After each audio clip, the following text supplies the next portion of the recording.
恭喜你啊，你身上有个女娃，你们方家要天津进口了。林震，和我们方家联姻，可是你费尽心思求来的，置你们林家高攀。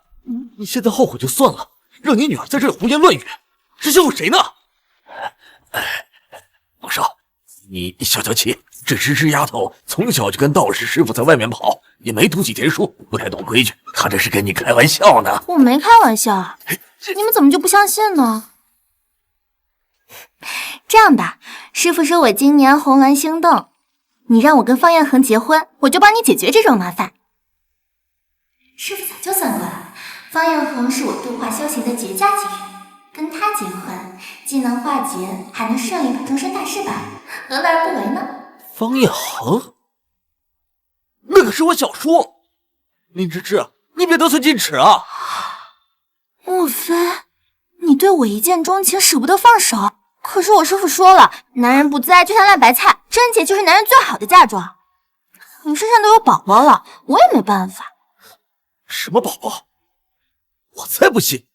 要嫁给我小叔，更是休想！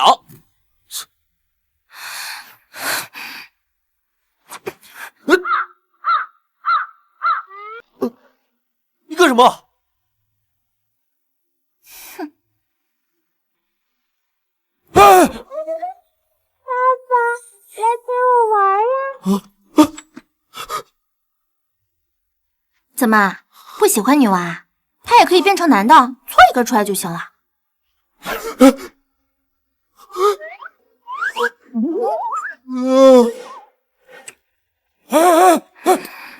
放手！放手！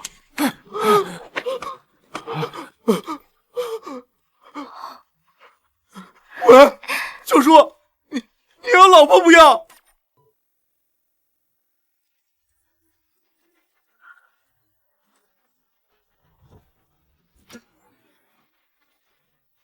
你说你身上有女贪附身，还需要我跟她结婚才能解决麻烦。方辰啊，你长这么大了，能不能带点脑子？我没疯，小叔，是真的。刚才他动方彦恒可是出了名的冷面阎王，谁要惹他，准倒霉。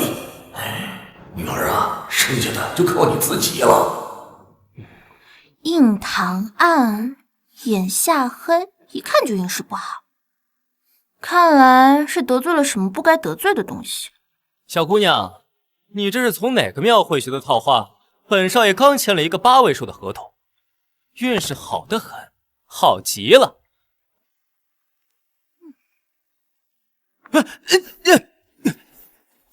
小叔，你看到了吗？他说什么都能灵验。不信你听。快给你小叔打个招呼！果然是好妈，先说出来就说来。怎么回事？你说怎么回事？当然是被你小叔身上的寒气给吓着。方辰，自己的烂事自己处理，别再用这些装神弄鬼的把戏浪费时间。等等，也不是没有别的办法。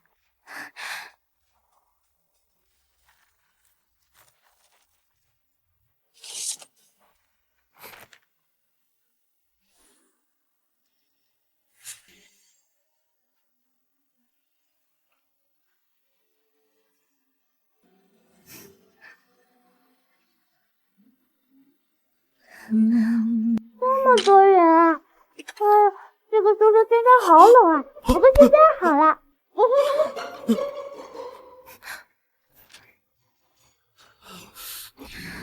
附身的事，我暂且信你。不过陈奇得罪的到底是什么东西？想知道啊？你跟我结婚，我就告诉你。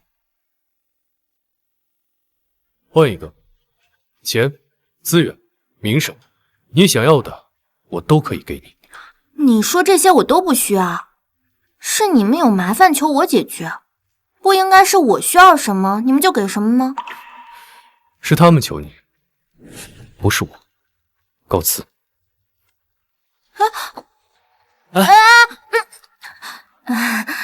有事好商量嘛。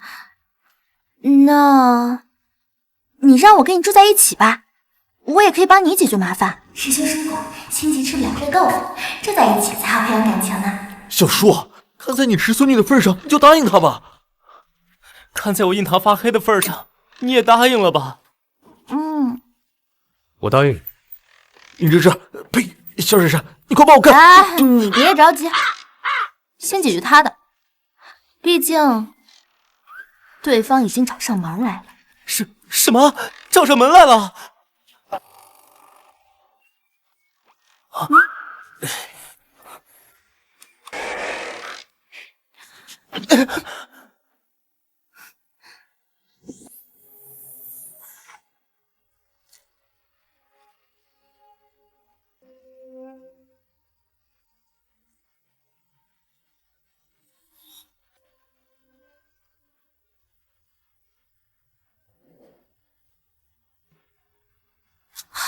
来了。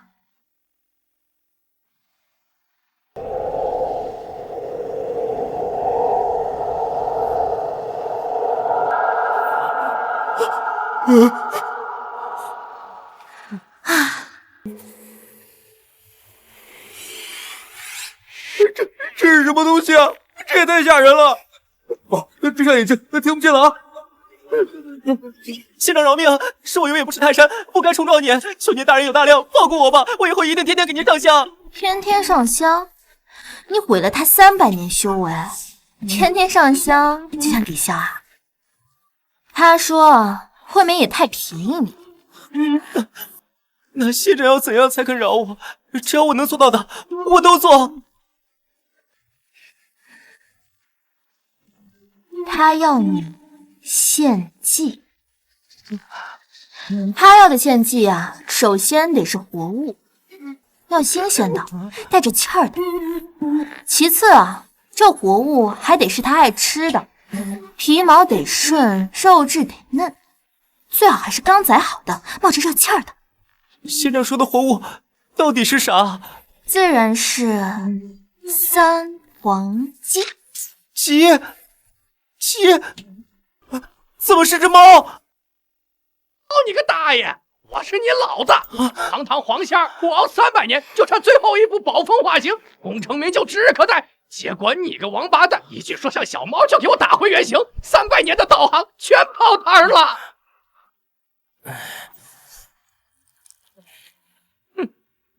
嘿，小弟，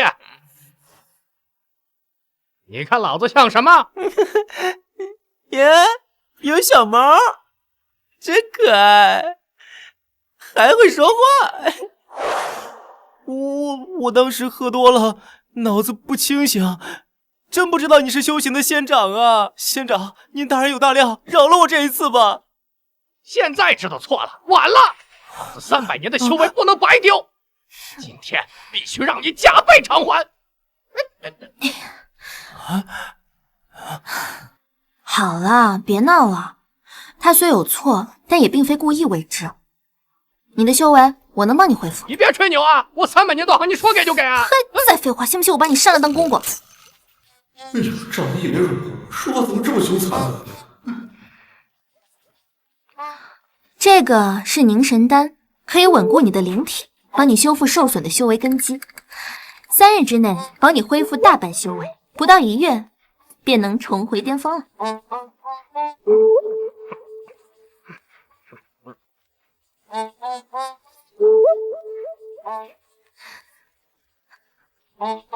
小道长，刚才老夫冒昧了，多谢小道长。傻子，我跟你说，这次我饶你不死，下回你再嘚瑟，老子啃光了你！记得把鸡给我送到山神庙。县长放心，明天保证给你送到，保证最好的3黄鸡。老子走了。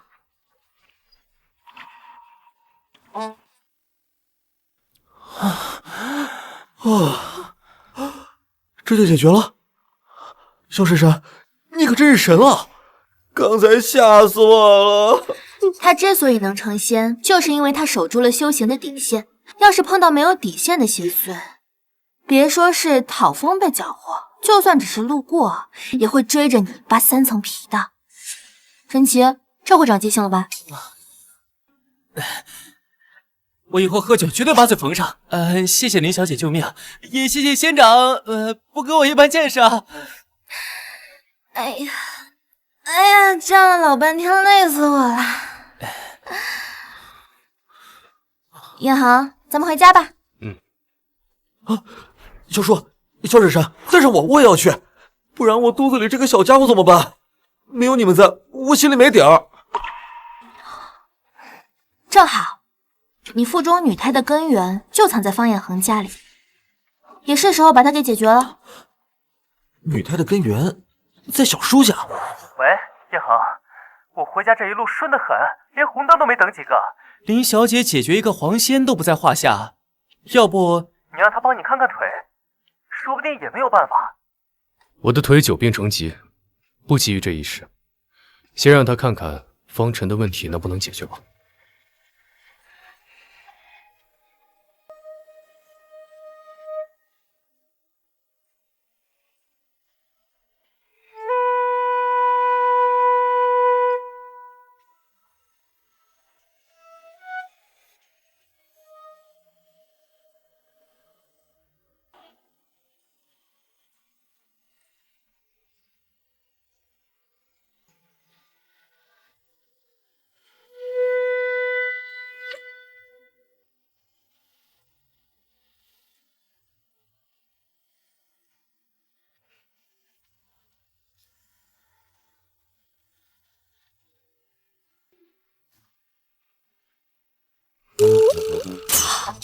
方彦恒，你怎么进来的？我摸一摸。林芝芝，请你自重。我是说看一看你的腿。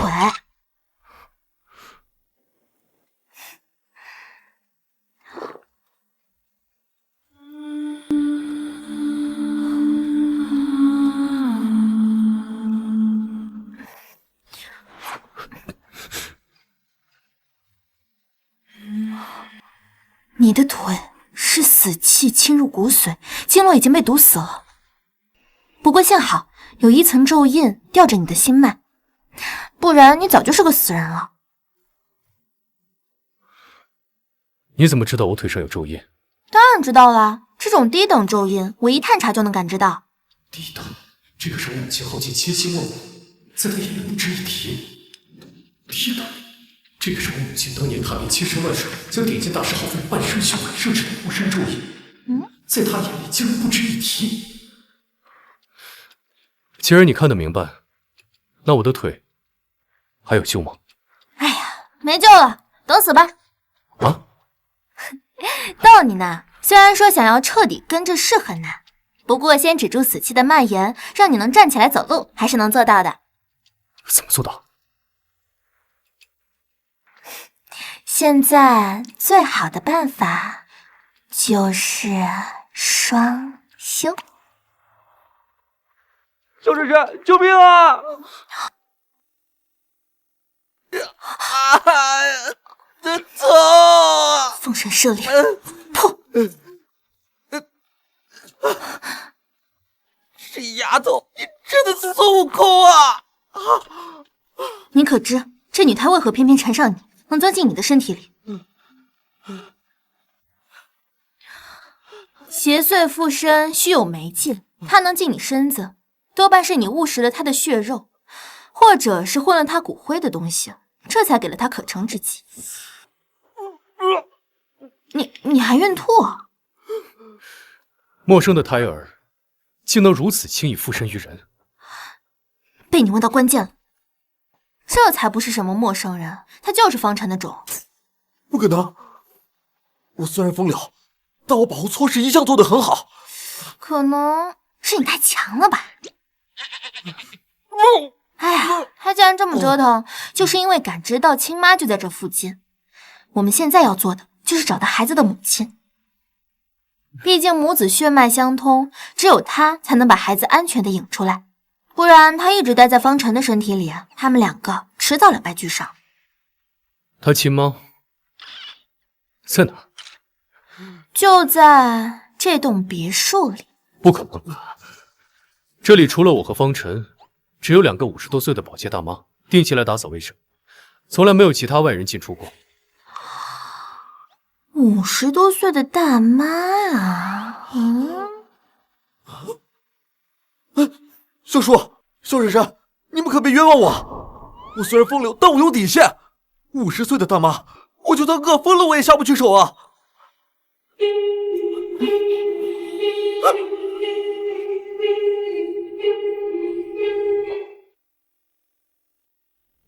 有东西，那是什么？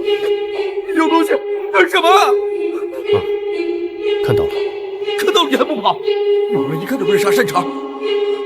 要不要看看我腿再说？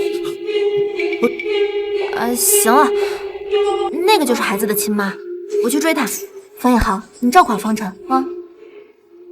算了，你们两个互相照顾，别给我添麻烦就行。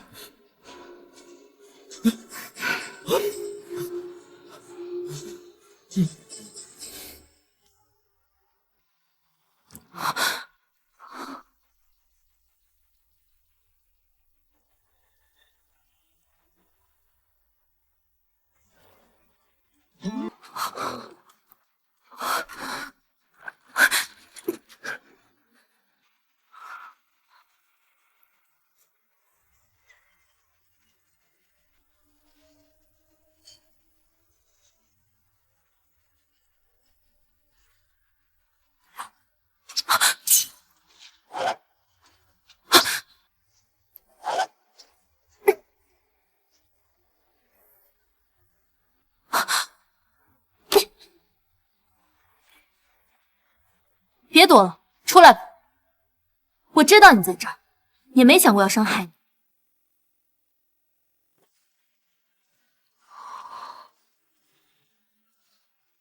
敬酒不吃吃罚酒。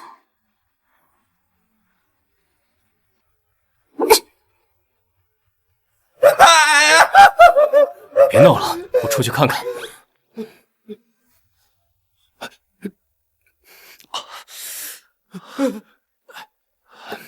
还不出来，那就再来。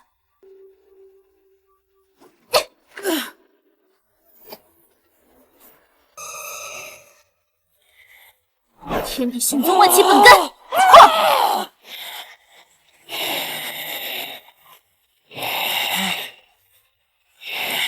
扶着人尽邪祟退散，乾坤清朗，度化八方。朕。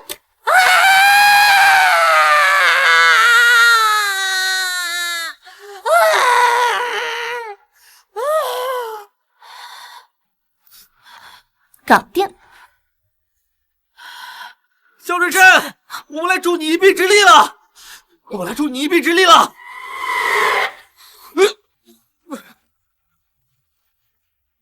怎么会是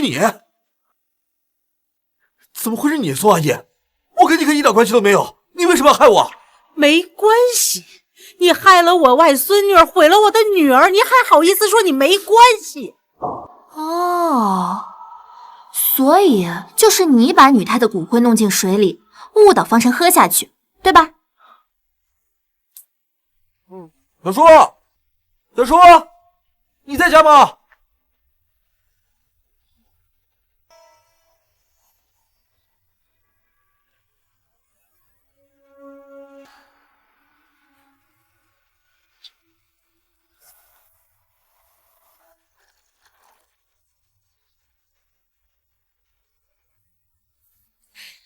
先喝点水吧，先生在楼上呢。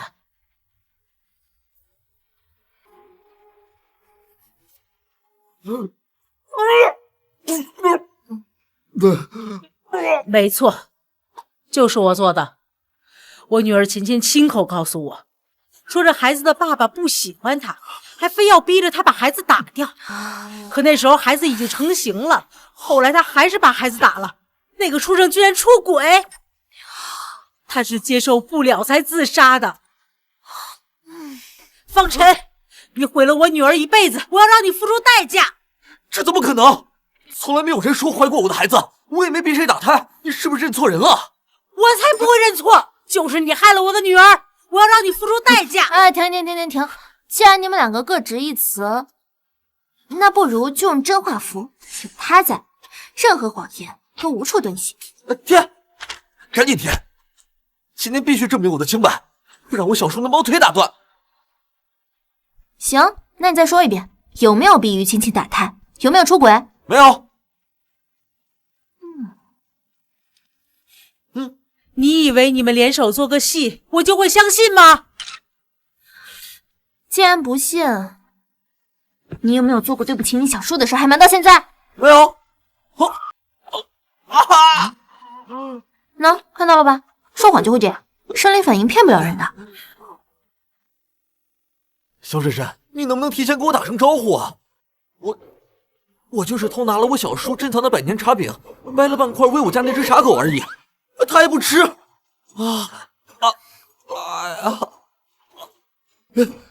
你说我害死你女儿？你女儿照片有吗？是琴琴，还是琴琴啊？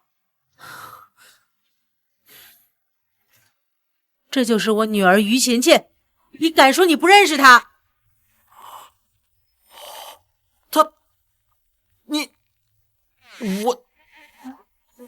我长话短说，他绿了我。你们毛病了，这是传出去，我方少的面子还要吗？想开点，跟你怀孕比起来，这些都是小事。还不可能！我女儿琴琴从小就懂事，怎么会做出这种劈腿的事情啊？一定是你在撒谎，你想撇清关系。懂事的人会天天泡夜店，跟我这种人在一起，我没必要骗你。我们一共才睡了一次，我就发现他跟一个叫秦寒的睡在一起，气不过就把秦寒打了一顿。我们当天就分手，分手的时候他跟我说，是你不让他俩在一块儿，要把他们拆开。后来秦寒在家里逼着江青订了婚，他才破罐子破摔，天天泡在夜店。要我说，他变成今天这样，你这个当妈的脱不了一点责任。不是这样的，我女儿琴琴明明很乖巧的，我只是不想她跟着秦寒受苦。就说小婶婶，你们看到了，是他女儿出轨，而且我压根儿不知道这个孩子的存在。毕竟我跟他只有一次，他和那个秦寒可是好几年呢。bingo， 答案就是这样。于晴晴肯定也是觉得跟你就一次，哪那么巧就怀上了，于是他就去找秦寒。毕竟那是他在一起好几年的初恋，可是秦寒不认，还对他恶语相向。他本来就破罐子破摔，一番刺激下就想不开了。是这样的。琴琴自杀那天，正好是秦寒结婚的日子。早上他还给我打电话说要去问个明白，没想到他是去找秦寒了。我的女儿，是妈妈错了。妈妈连是谁真的害了你都不知道，我现在就去找那个秦寒报仇，让他为你偿命。外婆，妈妈，你们为什么都不要我？不好了，我想活下去。小祖宗，我也对不起你啊，我压根儿不知道你的存在啊。我的乖孙女儿，外婆错了，外婆错怪你爸爸了，还让你在他的肚子里受这么大的委屈。哎，哭是解决不了问题的。你女儿于琴琴已经投胎去了，但你这个孙女就不一样了，她身上怨气太重，又一直赖在方辰的肚子里吸阳气，再这样下去，不出3天，方辰就会被她吸成干巴，而她自己也会魂飞魄散，连轮回的机会都没有了。李小姐，我知道你厉害，求你救救我的孙女，不管让我做什么我都可以。救她也不是不行，不过我要借一样东西当媒介。方彦恒，你腿上的死气借我用用呗。萧珊珊，你能不能矜持一点？怎么能当着我女儿的面干这种事情啊？你要干什么？害羞什么啊？不过是借你的死气当引子。你腿上的死气淤积太久了，借给我用，不但能够救你的侄孙女，还可以帮你驱散浊气，增加站起来的机会，一举两用。怎么，你还不愿意啊？真的？萧珊珊，你快行动吧，我替小叔答应了。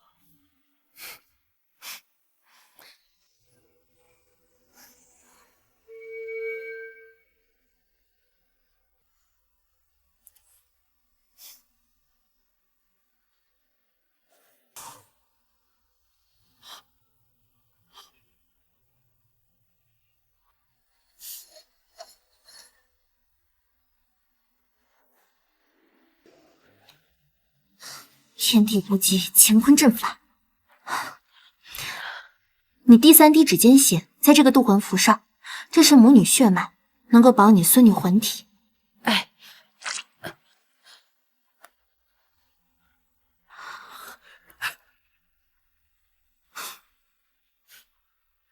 忍着点儿，就当生孩子了。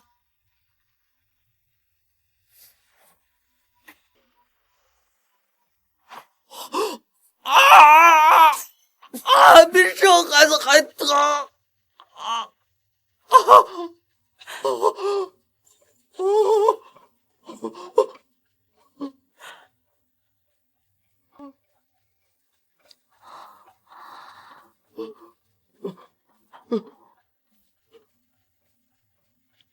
我的孙女儿啊，外婆对不起你。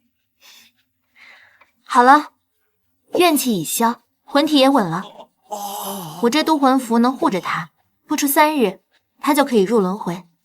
下辈子找个好人家，你以后也好好生活，多积德行善，这样你孙女的轮回路也走得安稳些。林小姐，谢谢你救了我的孙女，我现在就去找秦寒报仇，为秦晋和我那外孙女讨个公道。风流有风险，泡妞需谨慎。我以后一定提醒裤腰带，走洁身自好的路线。我赌100块，不出1个星期，你的裤腰带就会送成呼啦圈喽。哎，对了，萧珊珊，你说我小叔腿上有死气，那是啥玩意儿？这是他腿疾的根源呢，死气侵入骨髓，经络都被堵死了。不过我刚才抽走了一丝死气，放在渡魂符上，他的腿疾应该能稍有缓解，说不定可以暂时站起来。不过这只治标不治本啊！如果哪天死气突然暴涨，他的肉体承受不住，可能就真的保不住了。那这么说的话，我小叔还算活人吗？当然不算啦，他的肉体已经被死气侵蚀的差不多了，就靠身上的咒印吊着一口气。不过他的魂魄还在，又不算是鬼，就算是一种特殊的存在吧。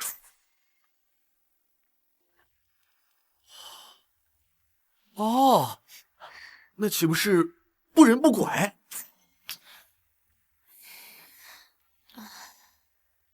他一直都这么会说话。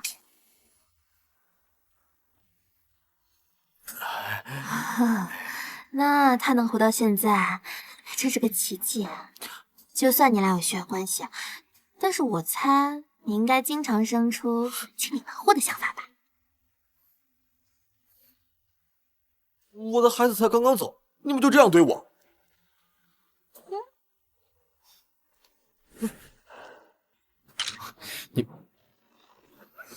我发誓，我绝对没有招惹过任何人。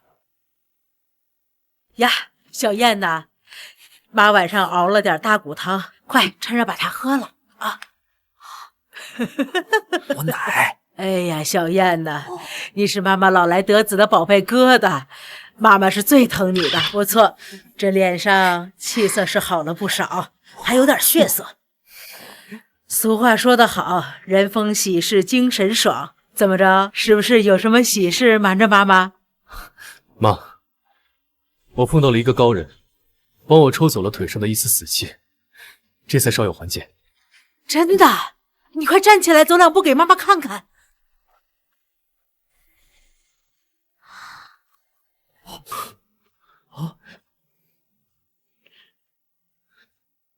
哎哎哎哎哎呀！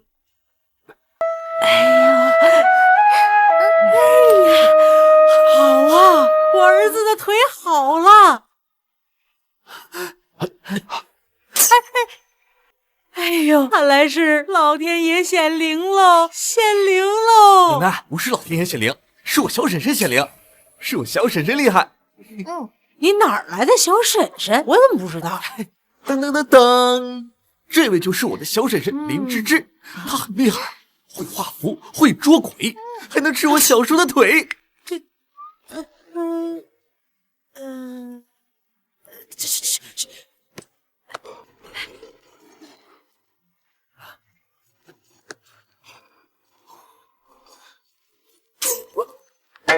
我走，舍不得，舍不得。妈，冷静，冷静。奶舍不得，我小婶婶人可好了，咱有话好好说，可不像弄家伙了啊！你一边去！我今天要好好跟他说道说道。你说说你啊，你个小兔崽子，你都一把年纪了，还老牛吃嫩草，竟然对一个未成年的小姑娘下手！今天要是不把你敲醒，我都对不起我这把老骨头。哎，不是，奶，你要打我小叔啊？我不打他，我打谁啊？我今天要不是好好教训他，指不定明天他还能做出什么荒唐的事。哎，奶，我小婶婶都成年了，她都20好几了，不信你自己问她。真的假的啊？你看他长得那么小，跟个高中生似的。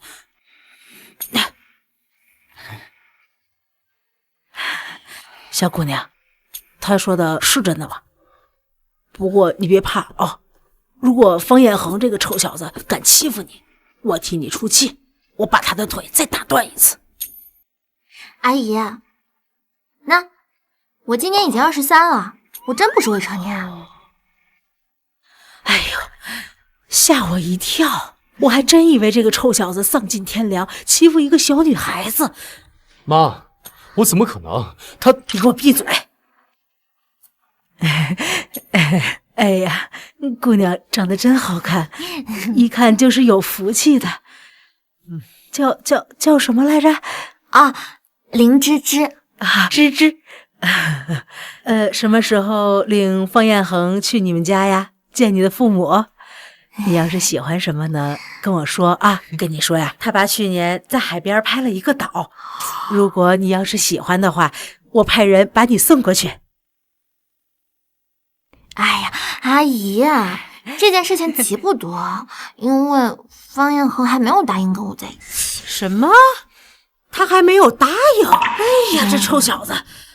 哎呀，我说小燕呐，你是一把年纪的老儿子啊，讲点拱白菜都拱不明白。我不管你怎么想，芝芝这个媳妇儿我是认定了，你自己看着办吧。奶奶都下死命令了，小叔没反悔，看来小婶婶有心。既然如此，那我就再帮她一把。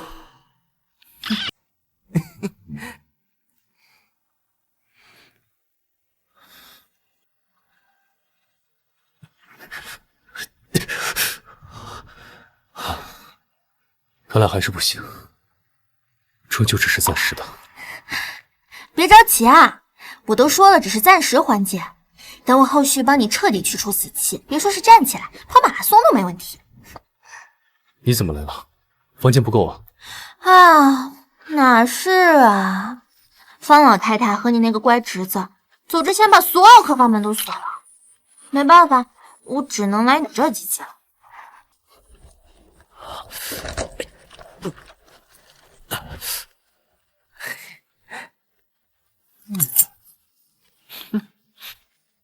这臭小子，是时候让大哥把他卡给停了。哎，别愣着啊！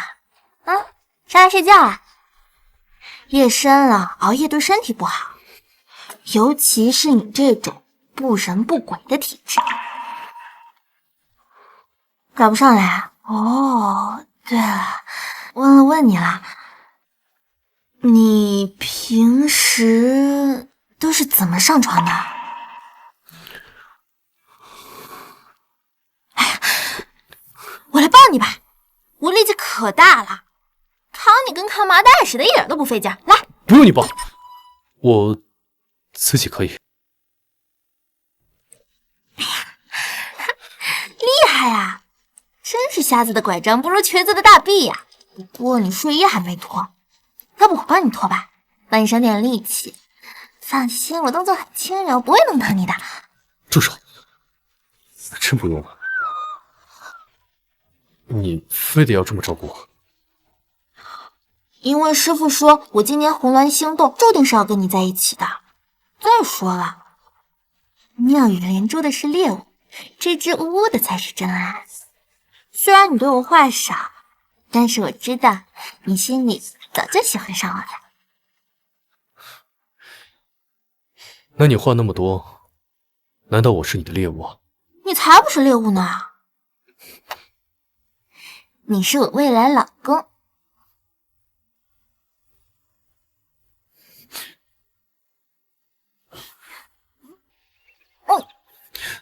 好了，别闹了，睡觉。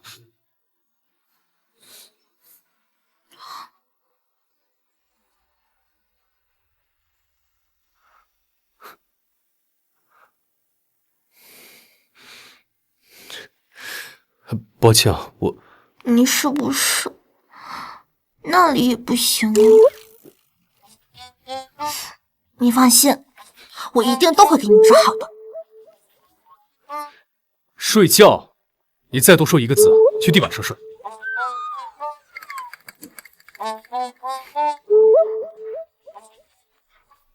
看来他还是不愿意接受。师傅说追人要舍得下本钱，可我下山的时候包比脸还干净，怎么办呢？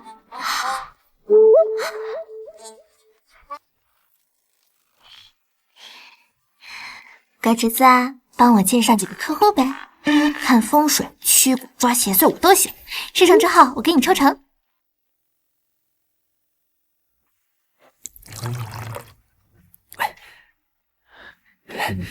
萧珊珊，我们圈里的人大多都信这些，这次我给你找的客户绝对靠谱。你好歹也是生过孩子的人，能不能稳重一点？穿了跟个花孔雀似的，不知道还以为你拉皮条呢。萧珊珊，你别哪壶不开提哪壶好不好？那是意外。行了，卡我已经给你停了，你还不长记性，又想整什么幺蛾子？就是因为卡没停，我才要从萧婶身上赚点外快。毕竟萧婶婶说跟我抽成呢。我昨天发了个朋友圈，说我萧婶婶会驱鬼看风水。你们公司那个总经理李大千，他立马私信我，说他家里最近有点邪乎。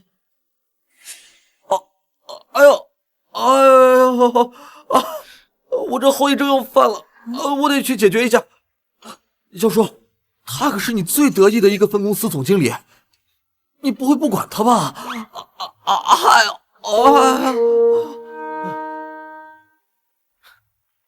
走吧，一起打怪，感情才能升级嘛。方总好，这位就是林大师了。林大师你好，我是李大千，久仰您的大名。林大师，您这看什么呢？没什么，说吧，你家遇到什么事儿了？哎呀，是这么回事儿，我家吧，有个女鬼，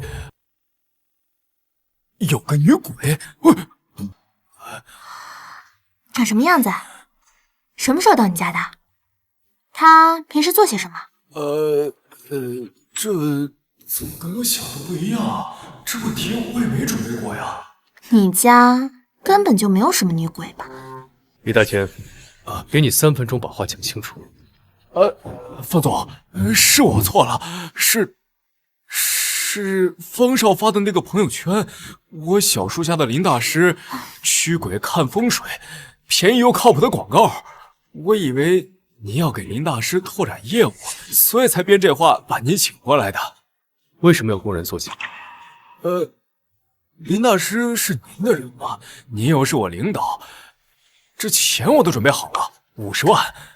只要林大师假装做个驱鬼的样子，钱我立马奉上。李大千，我一向念你工作踏实，可你现在却对我公然行贿，我方家还没到缺你这种小钱的地步。还有，他也不需要你这50万来打发。方总，是我错了，这鬼神之事吧，确实是我编的，您别生气，您千万别生气啊！既然是假的，那我们先走。啊，谁说是假的？虽然没有女鬼，但这儿不是有男鬼？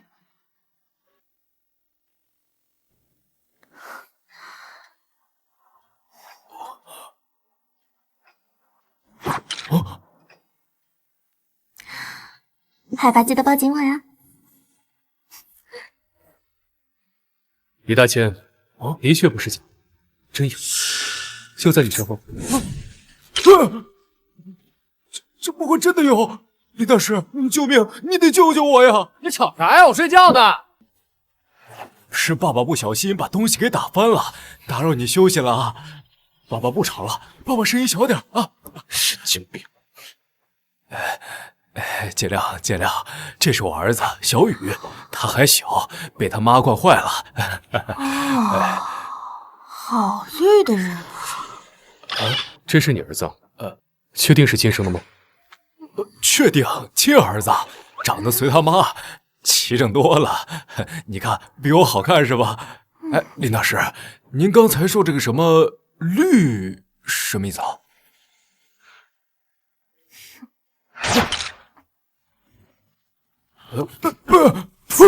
臭小子，真是个冤大头！你人喜当爹当了10几年，还不知道你的媳妇儿早就拿着你的钱跟小白脸厮混去了。还有那便宜儿子，更是跟亲爹一家人和和美美。李大千，亲爹，你真是有出息呀！你爹，真的是你！原来这么多年你一直在我身边，爹，我想你了。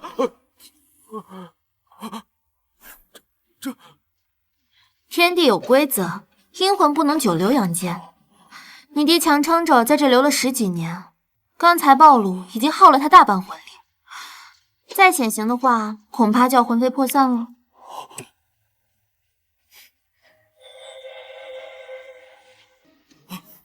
我用灵力帮他稳住了残魂在那个抱枕上，你有什么要说的，抓紧时间。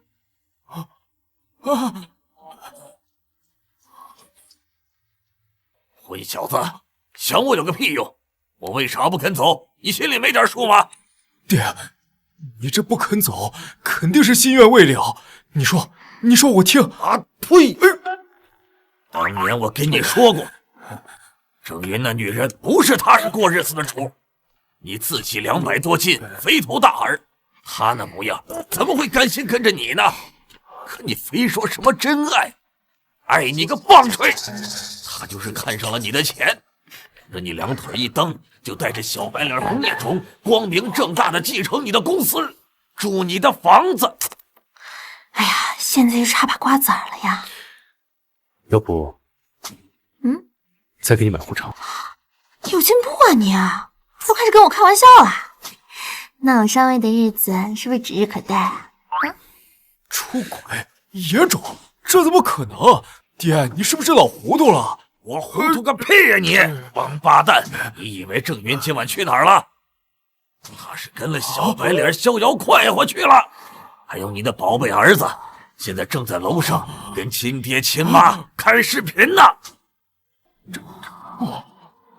我不信！李大强，不信你就上楼看看啊！家丑不可外扬，我们就不跟着去啦。哎，妈，你跟我爹好好玩呗，你管他李大千干嘛呀？哎呀，我也盼着他死呢。都是真的。你看啊，他一死，这个钱、房子、车子都是咱们的，是不是？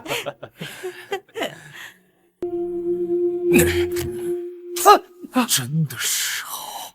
爹，我怎么？我就说嘛，你小子怎么长得越来越不像我？原来这个畜生，他才是你亲爹。郑云，你们好会演戏啊！李大仙，你怎么在这儿啊？你是不是都知道了？你别伤害小雨啊，他可是你儿子。滚！儿子，呸！我他妈真是瞎了眼了，白白的给别人养了这么多年儿子，我给你们母子当牛做马的，我真是贱呐！爹，你听我解释，不是这样的。滚！爹不要我爹。有什么好解释的？你不是盼着我死吗？不是想跟你那个亲爹亲妈一家团聚吗？没有，我成全你。从现在起，你和郑云的卡全部冻结，家里边一根针你都别想带走。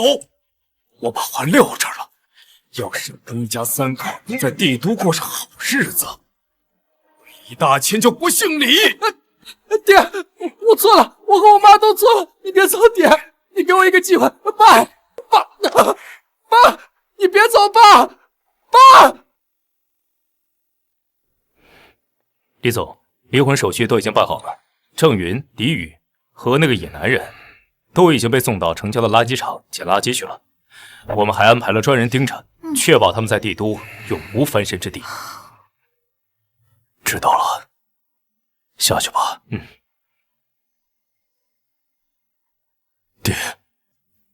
爹，你还在吗？爹，我对他们掏心掏肺的好，他们怎么能这么对我？10几年的感情全是假的，爹！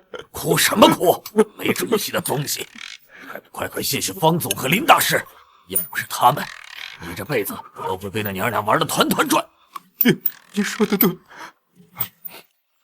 方总，多亏了林大师，多亏了你，才让我认清了他们的真面目，还让我见到了我爹。这份恩情，我李大千没齿难忘。这个卡里有80万，我私自加了点儿，就当做是一开始欺骗方总的赔罪，你一定要收下。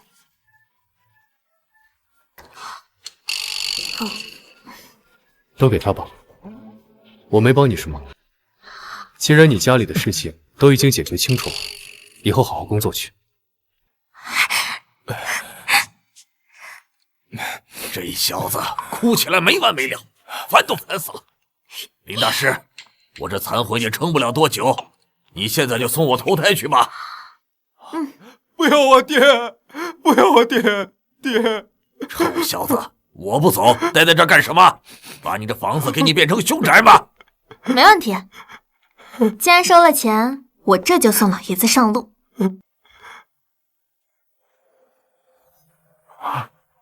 臭小子，以后眼睛擦亮了，别再犯傻事儿，好好过日子，别让我在底下为你操心呐。爹，我知道了，我一定好好过日子，爹，你一路走好。乖侄子啊，可以呀，80万已经到手了。真是个才艺。放心，提成少不了你。接下来我终于有钱养男人了。养男人？方辰，到底怎么回事？什么男人？我也不知道，就说我冤呐。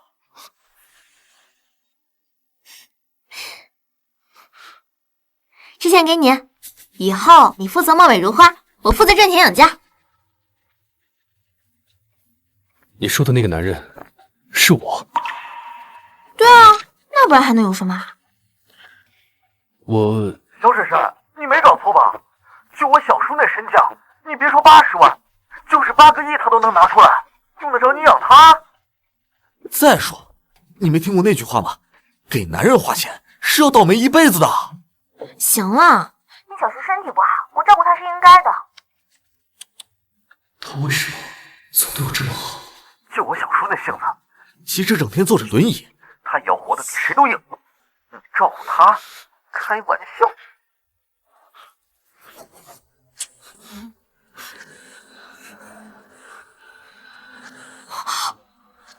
方晨，小叔他软了。什么？他哪儿软了？他全身都软了，他在椅子上不动了。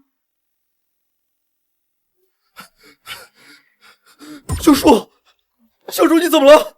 你别吓我，你要走了，我会想你的。哎呀，人还没死，现在好像有点太早了吧？不过就是死期突然暴涨，有人射走了他的魂魄而已。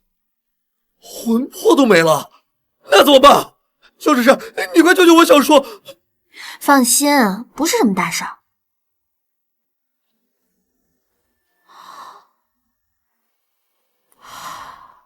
约好，趁着这次机会，正好给你彻底治治土，让他硬起来。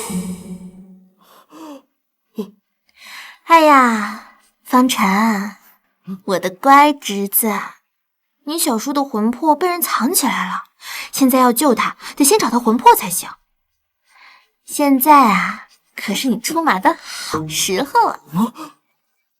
小婶婶，我不行啊，您才是斩妖除魔的大师啊！哎呀，别谦虚啊！你有个别人都不会的本事。是吗？削苹果。接下来你帮小婶婶削个苹果就可以了。削苹果？找我小叔的魂魄需要削苹果？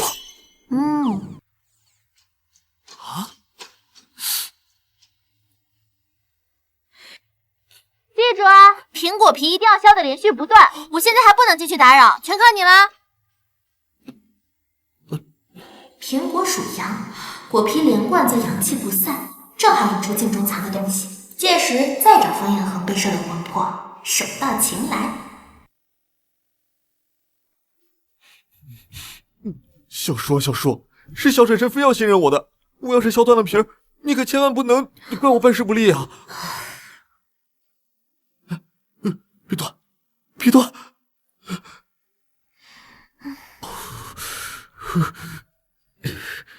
祖宗保佑，千万别断！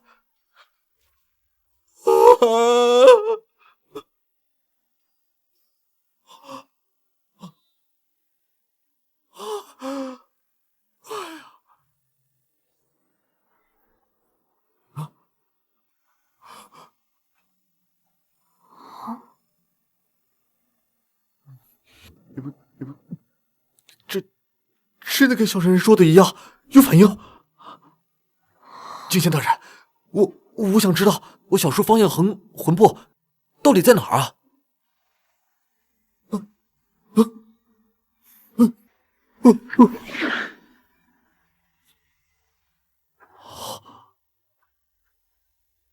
交换？我没什么可以跟你交换的。我想知道我小叔的魂魄在哪儿。你想什么？我你个大头鬼！拿你爸的老脸换！你是什么货色？敢跟我侄子讨价还价？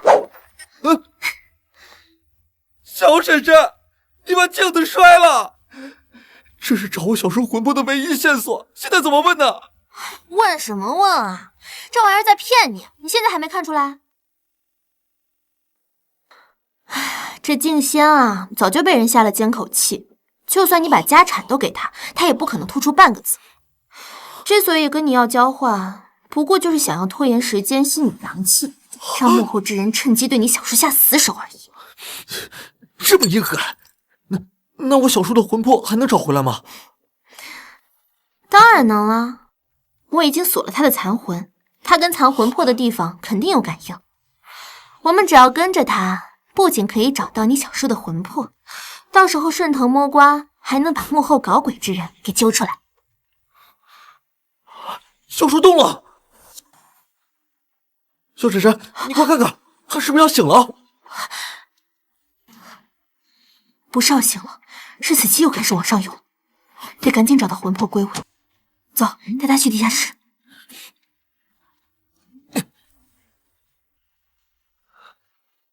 萧婶婶，这地下室平时锁着，比我爸锁我银行卡还严，阴森森的，没人敢来。怎么在这里找小叔叔魂魄？别到时候魂魄没找到，先把自己吓出魂来啊！出去！这啥时候多了口棺材？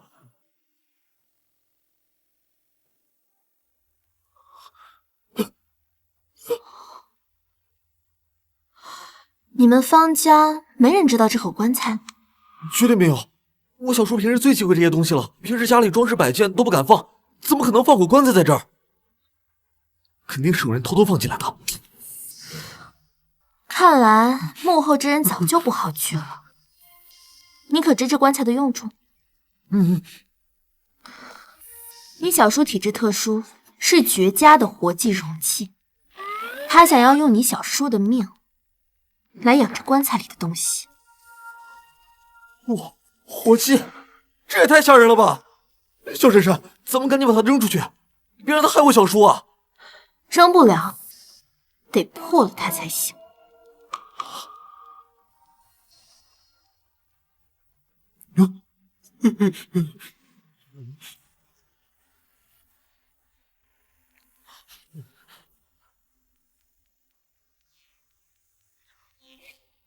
天地无极，乾坤借法，阴光现世，邪祟破散。看，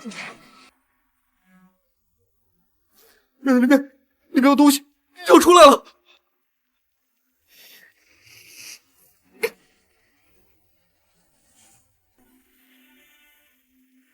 是个人偶，装神弄鬼的玩意儿也敢害人！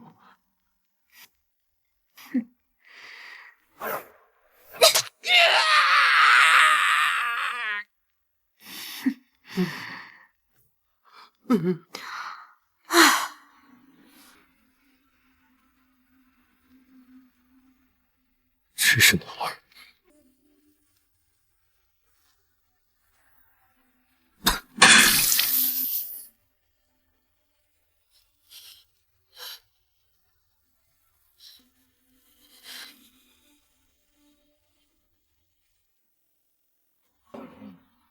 这是哪儿？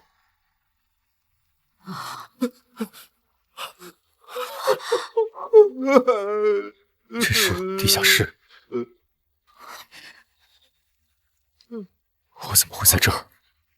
你之前魂魄被人盗走，我们找到这儿，这才把你救醒。你刚醒别乱动，好好缓一缓。小叔，你终于醒了！你刚才躺着都没气了，快把我吓哭了。我以为你不要我了，我只能跟着小婶婶混吃混喝了。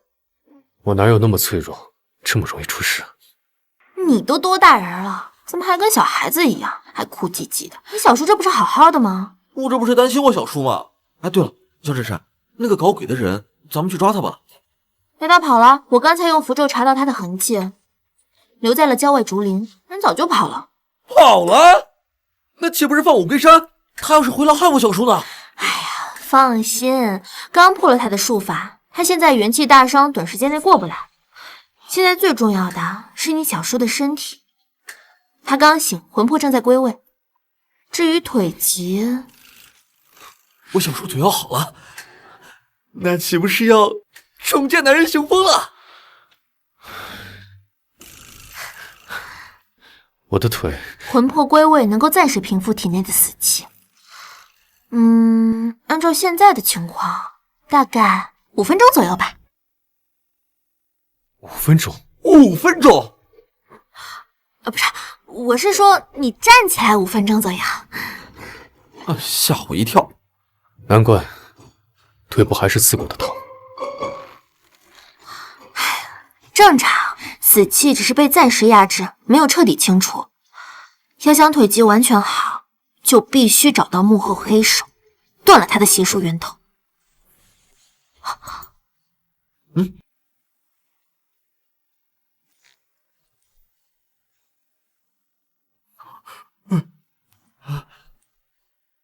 这个人偶你有印象吗？没有，我向来对这种邪门的东西避之不及，家里更不可能放这个东西。我猜也没印象，但这个东西一定经过你的手，只是对方用了障眼法，没有察觉而已。障眼法这么玄乎？这木头的材质是养魂木，专门绑定魂魄，滋养邪祟。这上面不仅记了你的生辰八字，还有你的精血，这些一般人根本不可能拿到。方彦恒，很明显，是你身边的人要害你。身边的人？这也太狠了吧！到底谁啊？看来平时还是太过大意。只是，这到底是谁敢对我动手？哎呀，没关系，来日方长嘛。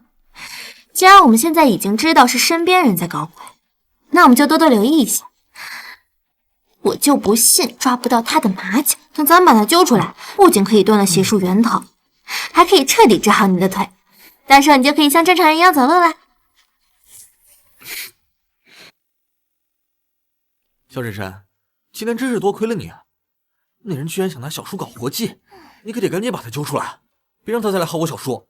放心，跑不了的。哎呀，只是我现在需要回屋补个觉，养养足精神，再查查他老底。今天辛苦了。后续找出幕后黑手是谁，还要麻烦你。麻烦我可以啊，只是光说麻烦可不够，毕竟我帮了你这么大忙。你现在对我有没有一点别的想法？比如有没有喜欢上我一点点？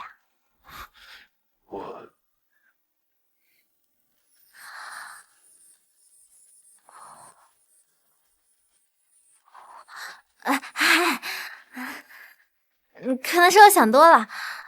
行，那不说了。啊，困死了，我回屋睡觉了。小叔，你咋回事啊？萧婶婶都这么主动了，你咋不接话？不就只有5分钟吗？5分钟也够了。小叔，你可得抓紧机会，别让萧婶婶失望啊！胡说些什么？哎呀，我是过来人，我懂。我就不打扰你了，加油！嘿嘿。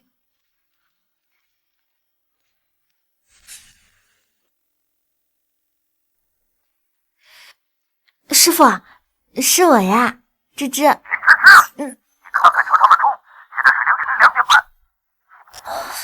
这个夜，就是在这大半夜入室，想必就是别想我给你开精神丹。师傅，我这不是没办法吗？我在帮他忙前忙后，又是帮方彦恒找魂魄，又是帮他压死气，可是他对我不冷不热的，连句软话都没有。师傅，你说他到底喜不喜欢我啊？什么？他还没跟你动心？这样啊，咱们从头理一理啊。刚才打电话过来，第一句话问我是什么？是师傅吗？你让错，不是你师傅，妈妈。师傅，你别挂呀！这翻脸不认弟子的样子也太快了吧！师傅，我知道你跟我说过，我要是搞定不了方彦恒，我的情节就过不去，那我就完蛋了。现在问题是，方彦恒他好像是不行啊。我之前问他要不要双修，他直接就给我拒绝了。刚才我问他有没有喜欢我一点，他盯着我看了半天，愣是一句话都没有。我估摸着，他肯定是知道自己那方面不行，给不了我幸福生活，就自惭形秽，不敢接受我的表白。师傅，你说我明天要不要告诉他，我不嫌弃他不行吗？林芝芝，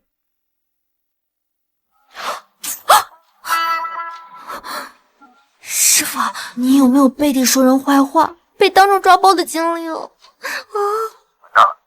老鸨，我不问，听话。我要睡觉了。师傅，这也太不负责任了吧你！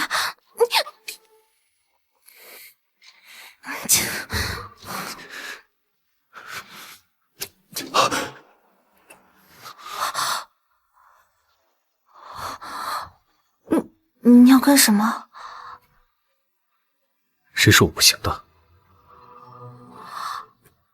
谁又说我不喜欢你的？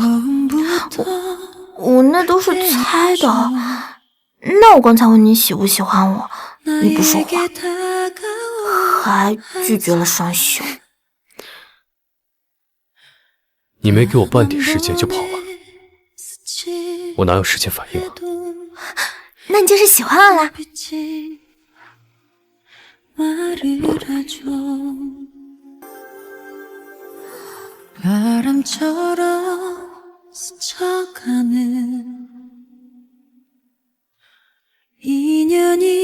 我不喜欢你，就不会认你是我的未婚妻。至于我行不行，接下来你自己试试不就知道了。但你只能站起来5分钟，够吗？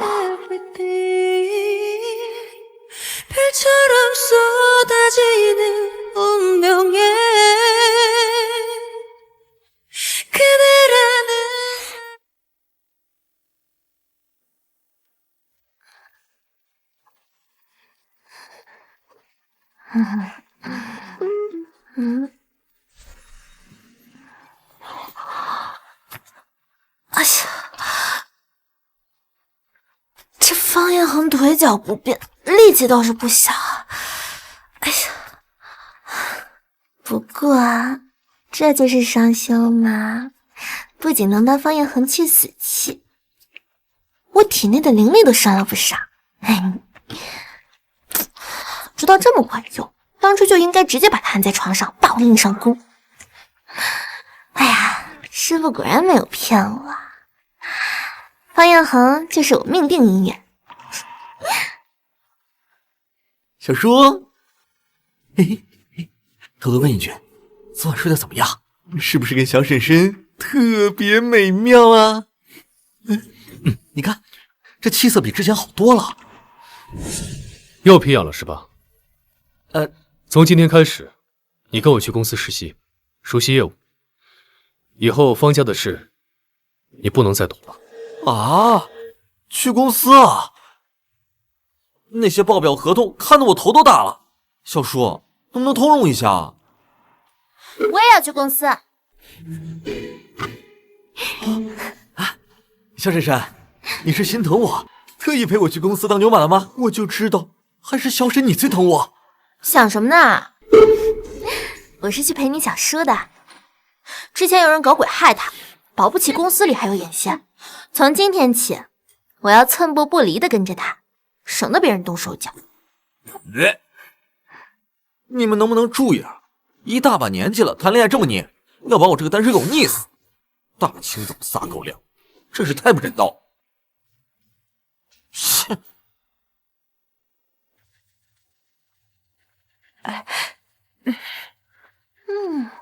方总，小方总，夫人早上好。小方总一大早就在员工群里打招呼，说总裁夫人要来视察，让我别乱说话。夫人不会不好惹吧？晚了都看过来了。小姐姐，这个发财树发在这多久了呀？总裁夫人声音也太甜了吧，长得可爱，说话声音也甜，还以为是不好惹的高冷类型呢。什么高冷啊？这明明是软萌小甜心吧？方总也太会捡宝了吧！那么好一个萌妹，怎么会栽在方总这棵老树了呢？心疼一秒。小姐姐，你还没有回答我的问题呢。夫人，三年了，这是公司养了3年的发财树，一直郁郁葱葱，象征着公司蒸蒸日上呢。咋了，小婶婶？这树有问题？小姐姐，麻烦你帮我倒一壶开水好吗？要滚烫的，越烫越好。夫人，我去帮您倒开水吧，我的工位离茶水间近。还有我，您还需要什么？纸巾、水果，我都可以拿的。好家伙，平时我来公司，你们一个个跟哑巴似的，现在对我小婶婶倒是殷勤。合着你们喜欢软萌这一块，太双标了吧？夫人，开水到了，您小心烫。谢谢你啊。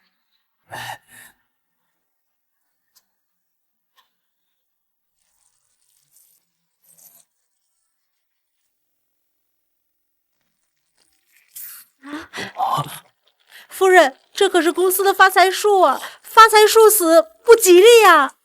对啊，夫人，这发财树可是方总当年亲自挑选的品种，还专门请人养护的。您这一浇，怕是要毁了呀！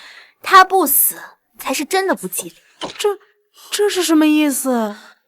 这树底下埋了东西，表面上是招财，实际上是在偷偷吸你们的精气，把公司的气运。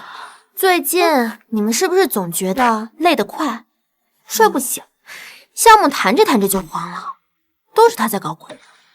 这怎么会？他看着明明虽然最近蔫了点儿，但不至于吸精气啊。这夫人，你会不会是看错了？吸精气这种东西也太玄乎了，况且方总平时很忌讳这种东西的，这种东西怎么会出现在公司呢？你们懂什么？我小婶婶是玄学行家，她说这树有问题，那肯定就是有问题。芝芝向来不说没有根据的话，既然他说这底下有东西，那就到后勤部拿工具来挖。这树的根系看着蛮大的，找个大点的铲子注意，别伤了底下的东西。哎，好。哎，不用这么麻烦，拔出来就是了。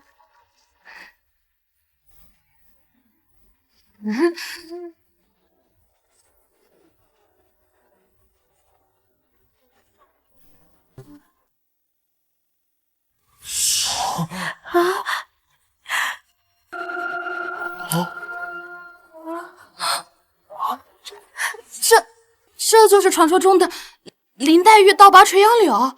本来以为夫人是个软萌小甜心，没想到这一拳的力量能一下把我干到9拳去了。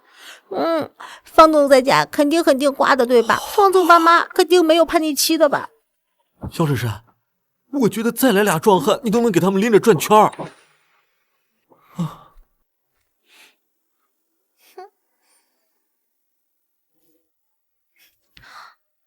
你们看，我就说这里面有东西吧。真有东西啊！这包里装的是什么？好吓人！这什么玩意儿这么臭？跟烂泥里泡了3天的死老鼠似的。是谁敢在公司里干这种缺德事？不讲活了是吧？谁胆子这么大，敢在公司用邪术害人？查，必须给我查清楚，到底是谁放的！你要找放东西的人啊？这还不简单，我帮你指出来。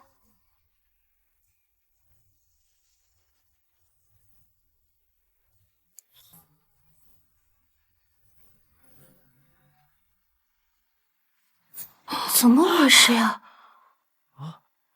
怎么过来了？哎，这什么情况？怎么了？这是发生啥了？怎么飞到那儿了？那找到了，就是他。怎么会是他呀？周旭，今天怎么回事？脸色这么难看，是身体不舒服吗？方总，是我胃不舒服，可能早上吃了凉的，一直痛得厉害。胃不舒服啊？那多影响工作啊！要不再给你放半天假？谢谢夫人，那我现在去办请假手续。站住！干了损人不利己的缺德事儿，还想拍拍屁股就跑？你当我傻啊？还是当在场所有人都瞎？居然是他！真的吗？周旭在公司平时很少说话，上次其他部门征他功了，他一句话都没说。真的是他吗？就是啊，他天天准时上下班，午休都在工位上啃馒头，看着就是个老实人，还真是一款无色无味剧毒老实人啊！夫人，您真的搞错了，我怎么可能对公司下邪术呢？我上有老，下有小，全靠这份工作养家，我疯了才会做这种事情。还不承认？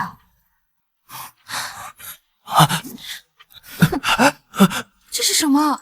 居然真是他！这些血痕就是你每天趁没人的时候划破手，真的是他，用自己的血喂养邪物留下的。这么嘴？是真的，又被夫人说中了。你现在父母重病，干这种事情啊！钱财入不敷出，没想到夫妻不和，子女缘浅，离家破人亡不远了吧？他呢？你怎么会知道？就在你走投无路的时候，有人找到了你，说只要你帮他在公司发财树下埋这个布包，再用自己的血供养这邪物，就能帮你解决所有麻烦，让你家人好起来，对不对？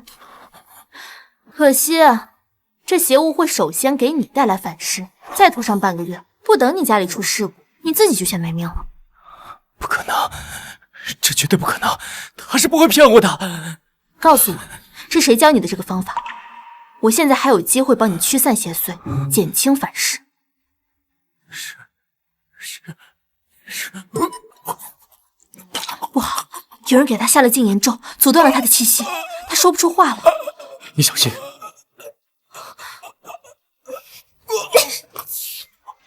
凡人下手好重啊！天哪，这么凶残！先把他打晕，稳住气息，免得禁言咒伤了他的喉咙。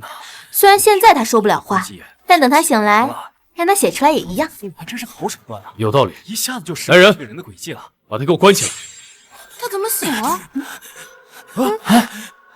跳上去了，跳窗跑了，这可是5楼啊！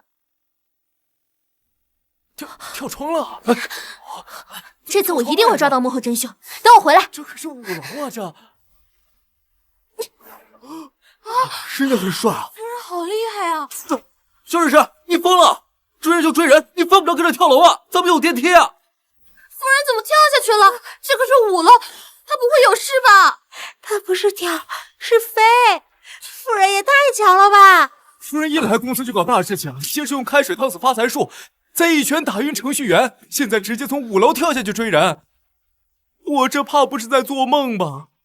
要不然你掐我一下试试？哎呀，是真的！大家不要担心，夫人不会有事的。她这么做，自然有她的道理。如果我们猜错，这次公司的邪祟事件跟上次地下室联系的事，应该出自同一个人之手。只是肯定也察觉到了这一点，所以才放火中许多邪祟。也是，武力值最大。夫人的拳头那么厉害，夫人自有道理。大家都散了吧，去工作。走吧。哎，走，赶回去，走，赶回去，不会有事的。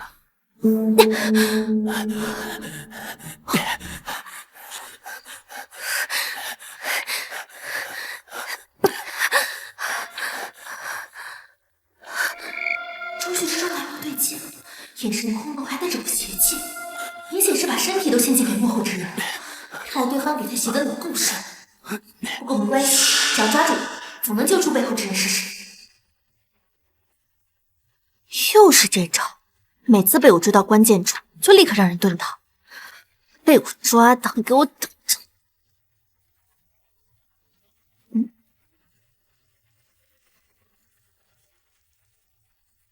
啊，这玉盘跟上次地下室人偶身上的邪气好像有点关联。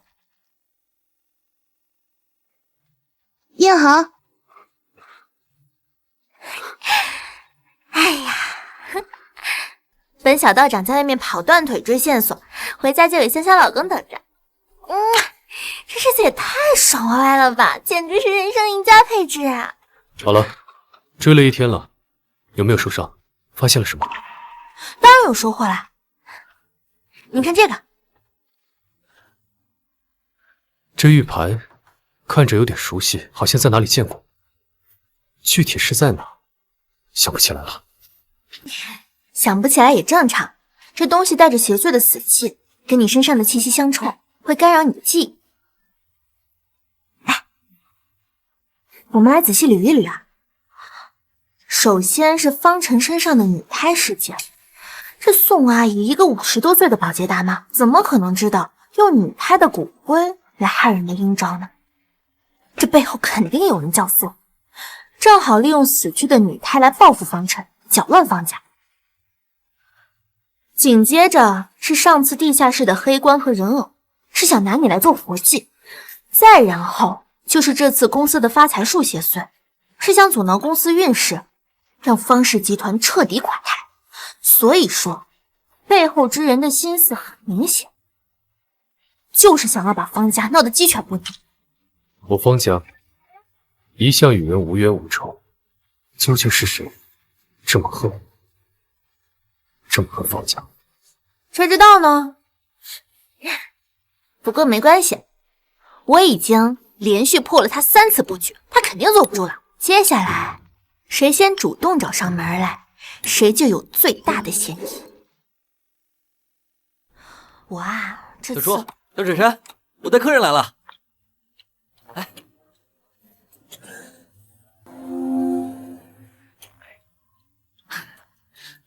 小叔，小婶婶，这是方成。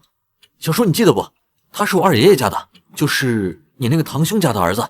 你知道了，二爷爷去得早，不像咱们家还有奶奶坐镇，大伯叔一人掌家，再加上他们家最近出了点岔子，没地方落脚。小程想在咱们家住段时间，你看行吗？小叔、小婶婶，打扰了。我知道挺麻烦你们的，但我实在没别的地方去了。我肯定安分守己，每天帮忙打扫卫生、做饭，我都行，绝不添乱。伯承，你自己天天赖在我这儿蹭吃蹭喝，现在又带个后辈来搭伙，我这别墅快成了方家后辈收容站了。哎呀，小叔，还不是最近闲门事儿太多，有小婶婶在，我才觉得踏实吧。再说方成是我堂弟，我们俩一块长大，他遇着难处了，我总不能不管吧。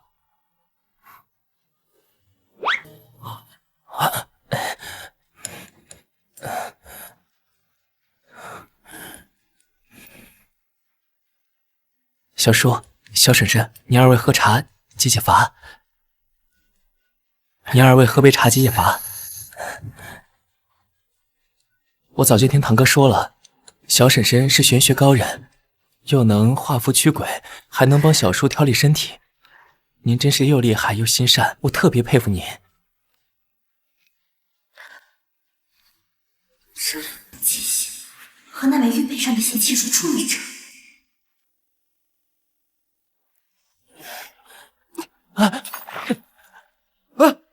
阿成，你没事吧？装痛也不知道装的像一点，滚烫的手交手上，手却一点反应都没有，可见就算找上门来了，也是个主。小婶婶，你这是怎么了？阿成都烫到了。我只是觉得这陌生人递来的茶，我可不敢随便喝，万一里边加了料呢？小婶婶，你什么时候也学会豪门刻薄这一套了？哎，小叔，是不是你昨天晚上惹我小婶婶不高兴了？她有气没处撒呀？你喝骨灰水的事，你忘了？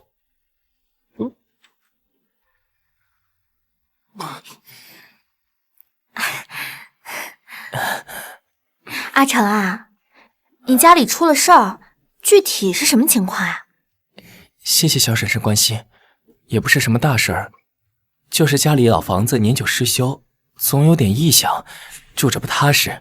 我就是想借小叔这儿暂住一阵，等找着合适的房子，我马上就搬，就不劳烦小叔您出手了。这老房子异响，那是半夜有脚步声，还是东西自己挪位置啊？哎，这方面的事儿我门儿清，要是邪祟作乱，我化妆符就能解决啊！真的就是些小事情，就不劳烦小婶婶动手了。怎么好意思劳烦您这样的高手出手呢？对呀，小婶婶，你就别追问了。阿成不愿意说，肯定是有他的难处啊。这个傻小子，真是被人卖了还帮着数钱。可惜这个方程身上的邪气骗不了人，既然主动送上门，那就别怪我慢慢扒你的伪装了。阿成，别客气，就当在自己家一样。我跟你说，我小婶婶看着嘴毒，其实心软的很。你这么踏实懂事，时间久了，她肯定会喜欢你的。你这侄子该不会是男女通吃吧？毕竟他玩的花是人尽皆知的事儿。你想多了，他俩纯友谊。这可是我特意让佣人做的，里面加了艾草和朱砂粉末，对人没害处，对付邪祟却是颇有力的。阿成啊，来，你尝尝这个，清热祛湿，吃吧。谢谢小婶婶，不过我肠胃不太好，吃不了这么凉的，还是给堂哥吃吧。这菜里又没放冰，怎么会凉呢？你是不是还在生小婶婶的气呢？哎呀，小婶婶刚才真的不是故意用水烫你的。来，再吃一口。阿成，小婶婶都这么说了，你就尝一口吧。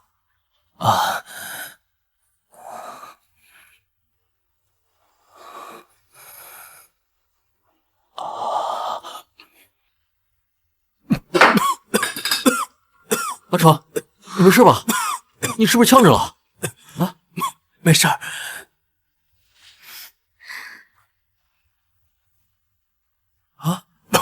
我就是呛着了。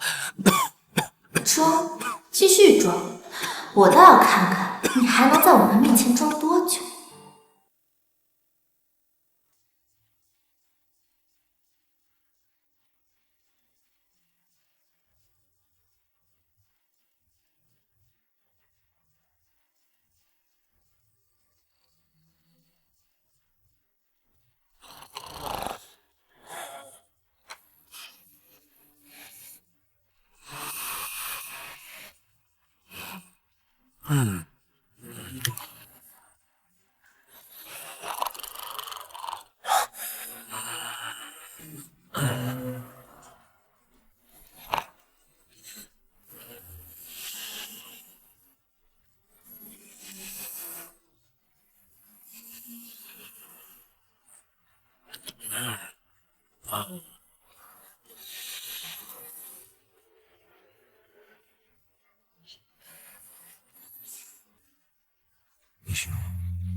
累死我了！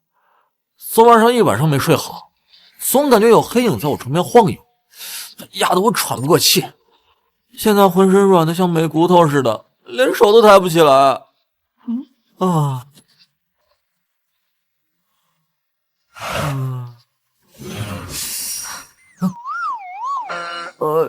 哎呀，你这个是被人下了缠魂咒，这咒啊，专门缠人魂魄，吸人精气，补足自己。看来那家伙快撑不住了。缠魂咒？为什么要用这个咒吸我精气啊？谁这么缺德啊？你说呢？咱们这别墅里就这么几个人。你小叔呢，腿脚不便；你小婶婶我呢，又是个嫉恶如仇的玄学大美女，还能有谁像你动手啊？你是说阿成？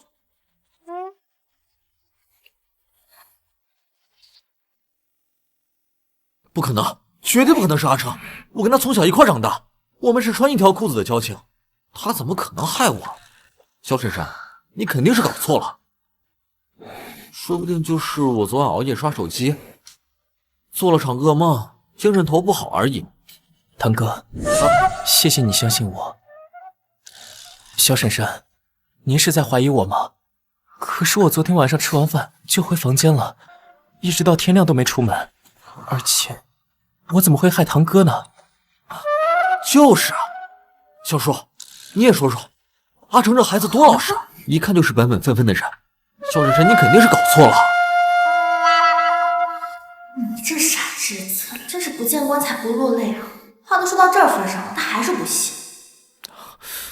哼，周，别给他钱，先让他输着，等他亲眼看到真相，再后悔不迟。这个主意不错，那接下来我们就设个套，主动让方程钻进来，暴露真面目。好吧，可能是我最近神经过于敏感，看错了。哎呀，毕竟我最近一直在忙活你小叔的腿疾呢。哎，对了，话说回来，我最近倒是研究出个新法子，能比之前更有效的压制你腿上的死气。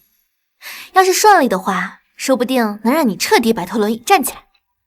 真的可行吗？8九不离10吧。今晚我就布个凝神阵，借夜色的阴气中和你体内的死气。哎呀，只是这阵法需要有人守到深夜呢。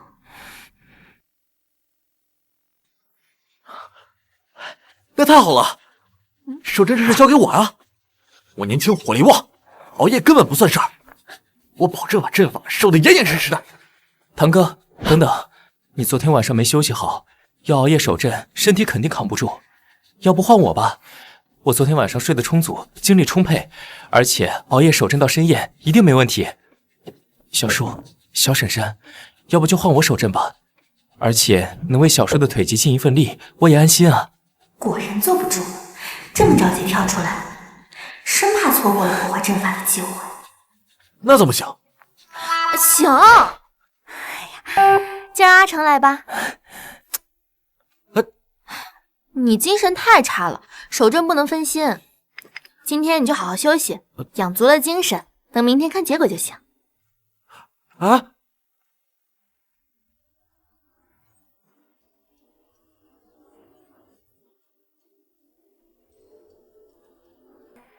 好了，阵法布好了，我们走吧。接下来就交给你了。哎，萧婶婶，不再嘱咐2句吗？哎，行了，方辰心里有数，走。不是，哎，这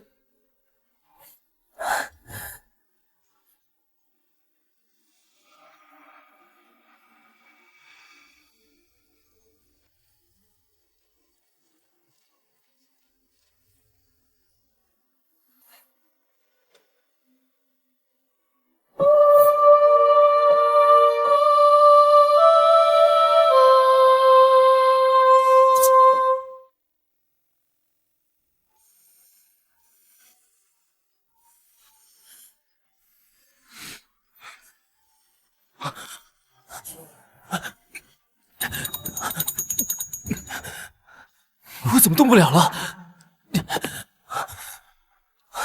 狐狸尾巴露出来了。方辰，出来吧。方成，真的是你？呆子，现在明白了吧？他用缠魂咒吸你精气，才能撑到这个时候不暴露。现在还想借着守阵的机会对你小叔下死手。方成，我就知道你坐不住，所以不管我说能治腿疾是真是假，你急于阻止方彦恒的腿疾恢复，就一定会想方设法破坏掉阵法。不过我这个阵法从始至终都是假的，就是专门用来炸你。这怎么可能？你们什么时候商量着要下头抓我的？我从来没有听到过你们说过一句话。真是蠢的瓜相，孩子，时代变了。手机不知道吗？我们早就拉了个小群，私下沟通了。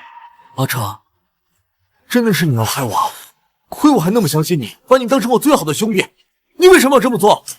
不是我没有，我是被陷害的。方程当然没有，因为你根本就不是方程。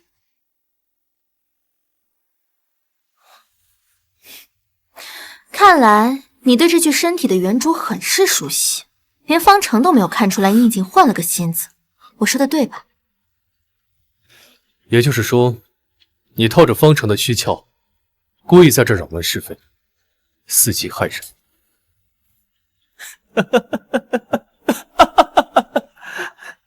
没想到你这么厉害，连方辰都没有察觉出来一点漏洞。你是怎么知道的？啊，真的啊？我刚才是诈你的，逗你的。从我第一次见到你，就感觉你不对劲。你这全身上下裹着的阴冷邪气，和之前黑包里的人偶，以及周旭身上同出一辙。还有你的言行举止，看着老实，实际上处处都透着破绽。说吧，方程的魂魄被你们藏到哪儿了？还有你到底是谁？我就是方程啊！你要是敢动我，这具身体迟早会彻底丧失生命力。我忘了告诉你，我和这具身体早就绑定了，只要我不想离开，你一点办法都没有。哼，我要是死了，方程的魂魄也会魂飞魄散。方辰和方程本来就是穿同一条裤子的情谊，你就不怕到时候方辰意外杀了他的好兄弟小婶婶？方辰，我知道你舍不得方程的，你快求求你的好婶婶啊！小婶婶，你愿意让你最疼爱的侄子失望吗？小婶婶，你别伤他。乖侄子，他说的没错，小沈是最好的。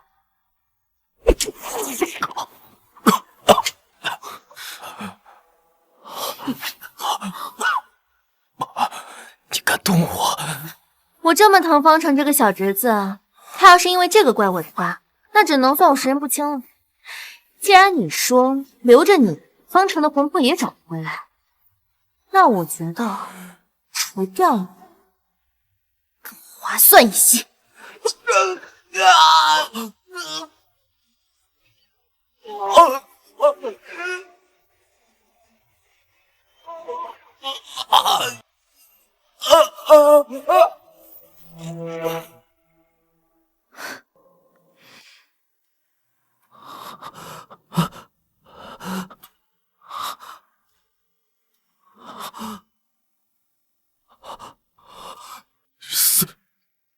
死了？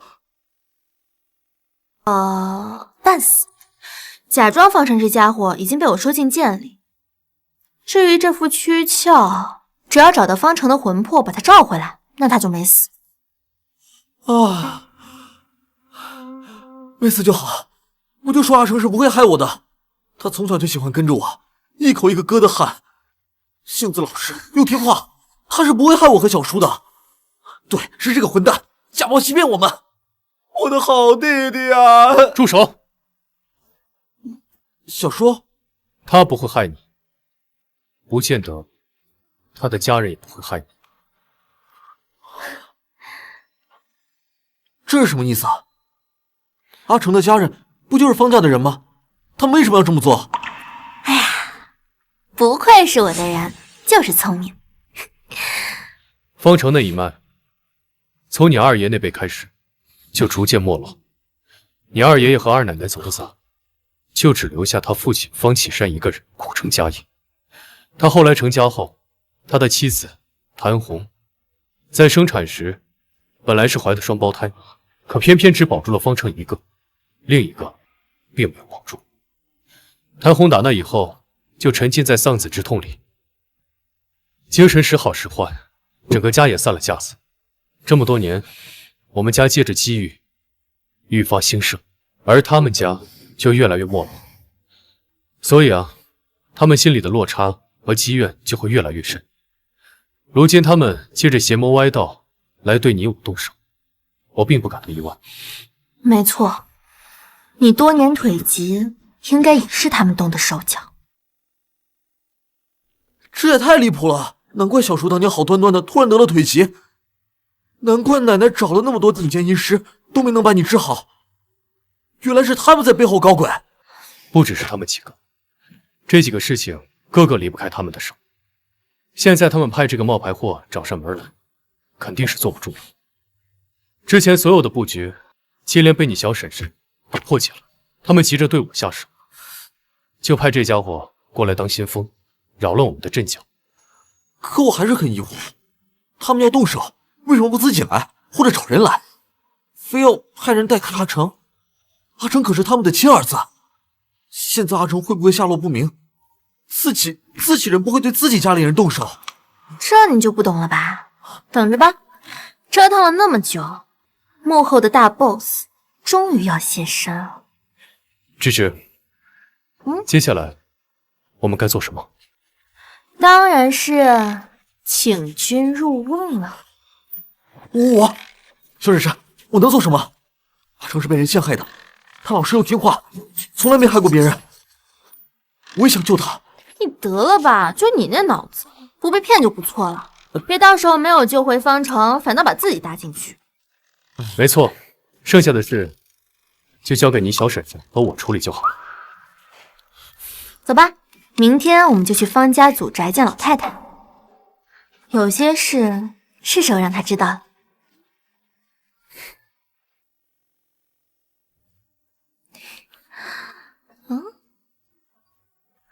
哎呦，乖儿子，这媳妇儿，你们怎么来了？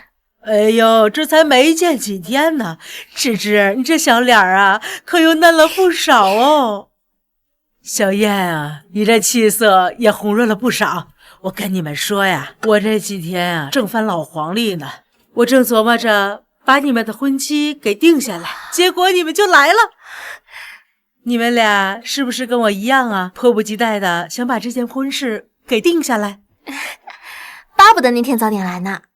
但是您先别急，等我把方彦恒的腿疾完全治好了，咱们再订婚期，不是更圆满吗？能治好？哎呀，那真是太好了，那岂不是喜上加喜吗？妈，这次来就是有事要跟你说的。方启山夫妇涉嫌用邪术害人，我之前腿疾加重的事，恐怕跟他们脱不了关系。哎，这不可能，绝对不可能！他小的时候跟着我屁股后边叫婶婶的时候，他就连踩死一只蚂蚁，他都要蹲那儿哭半天呢。他从小就善良，虽说这些年我们走得远一点，没一起共过事，但他绝做不出用邪术害人的事儿。您先别着急上火呀，是不是他？我们在这儿说了也没用，不如把他们夫妻俩请到祖宅来，当面问清楚，不就知道真相了？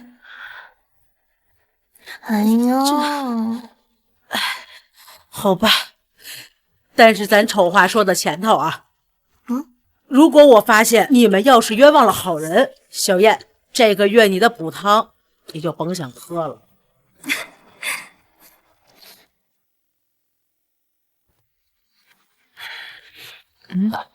婶婶，我们来了，路上没敢耽误，刚好赶上你说的时间。婶婶，坐吧。彦恒啊，好长时间没见面了，看你现在的精气神比原来强多了。这位是林小姐吧？早就听说过，你是一位厉害的玄学高人，今日一见，果然是气度不凡呢。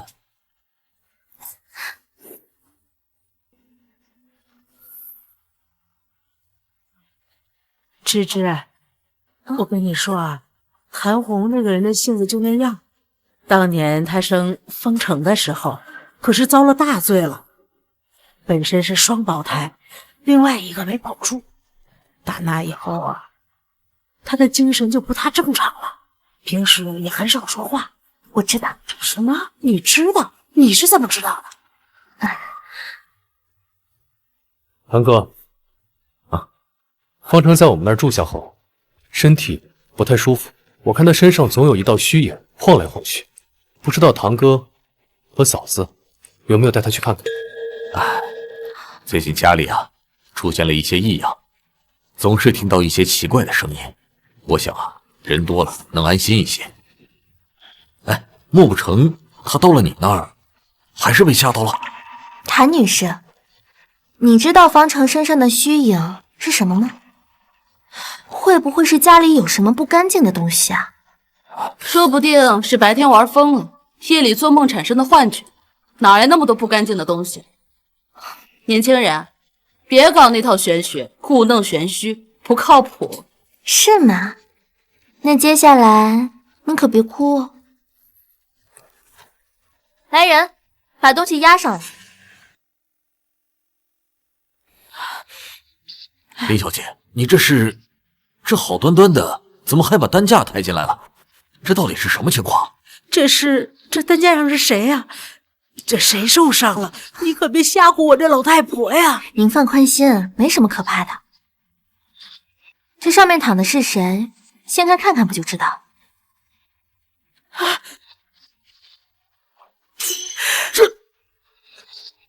成儿，王彦恒，你告诉我，我好端端的儿子为什么能躺在这儿？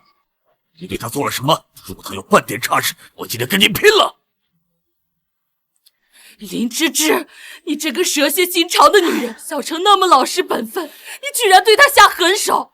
老太太，你快为我们做主，她就是个妖女，你快把她赶出方家，报警抓她，让她替成儿抵命！不是，这到底是怎么回事啊？哭够了吗？别在这装模作样。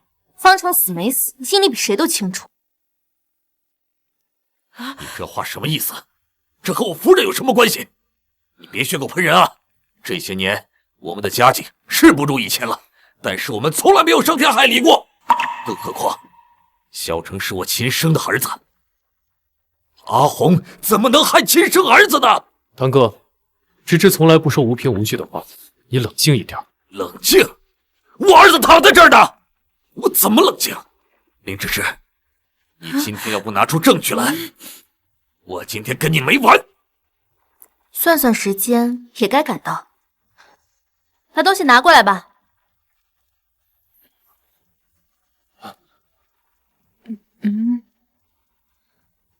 谭夫人，这些你看着熟悉吗？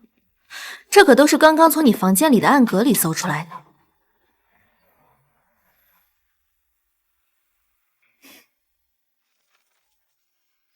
这些血符是专门用来养死胎的。还有旁边的这些册子，里面记满了各种害人的邪术，包括如何用亲人的身体献祭，然后再用别人的魂魄和他换命。什么血符？什么咒术？你们故意把我叫来祖宅，就是为了调虎离山，跑去搜我的房间是吗？你们早就设计好了。设计？我们只是想知道真相罢了。你用邪术养着方程早夭的双胞胎哥哥，还让他附在方程的身体当中，教唆他对方彦恒动手，你的心未免也太狠了吧！什么死胎，什么邪术，我不知道你在说什么。阿红，你告诉我，这些东西到底是怎么回事？你跟我说实话。小程这样是不是跟你有关系？我都说了，我不知道。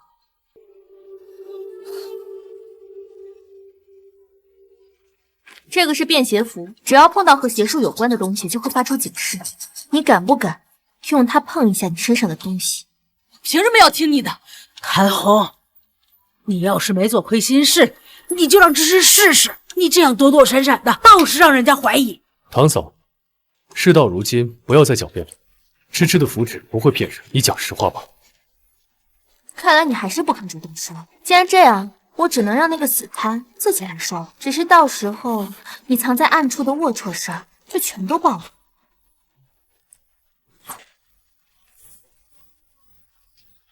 出来吧，躲了这么久，是时候让大家看看你的真面目。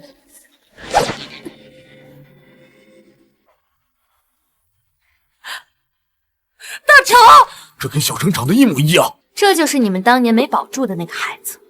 你的好夫人一直用邪术养着他。大成，这不可能，当年明明已经……冥顽不灵。